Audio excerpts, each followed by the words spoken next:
जाती उम्रा इजलास में शुरा में वफाक की हुकूमत न बनाने की तजवीज़ भी दे दी गई है। ज़राए के मुताबिक शुरा ने राय दी कि मौजूदा हालात में पीपल्स पार्टी के बगैर वफाक में हुकूमत नहीं बनानी चाहिए। बाद शुरा ने मुआशी हालात पर भी बात की। मज़ीद जानते हैं डॉन न्यूज़ के नुमाइंदे अदनान शेख से। अदनान से रब्ता करेंगे, मज़ीद तफसील भी लेते हैं। जाती उम्रा इजलास में शुरा में वफाक की हुकूमत न बनाने की तजवीज़ दे दी गई है। ज़राए के मुताबिक शुरा ने राय दी कि मौजूदा हालात में पीपल्स पार्टी के बगैर वफाक में हुकूमत नहीं बनानी चाहिए। बाद शुरा ने मुआशी हालात पर भी बात की। पीपल्स पार्टी को ख़राब मुआशी हालात पर तफसीली ब्रीफिंग दी जाए, शुरा ने कहा। अदनान से हमारा रब्ता बहाल हुआ है, उनसे जानते हैं। अदनान, बताइएगा क्या राय सामने आई है, क्या तजावीज़ दी गई हैं?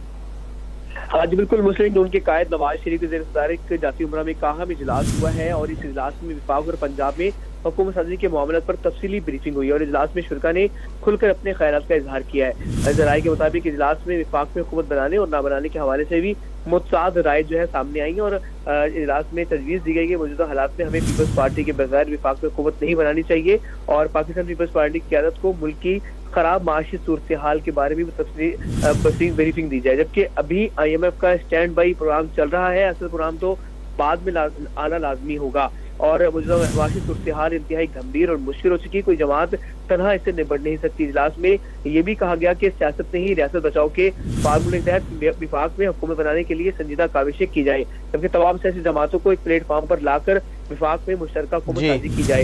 इस हवाले से जो है वो इजलास में मुख्तलिफ तजावीज़ भी आई हैं और पार्टी के आला इजलास में भी वफाक में हुकूमत साजी के मामले पर मजीद गुफ्तगू की जाएगी। जी अदनान, बहुत शुक्रिया आपका।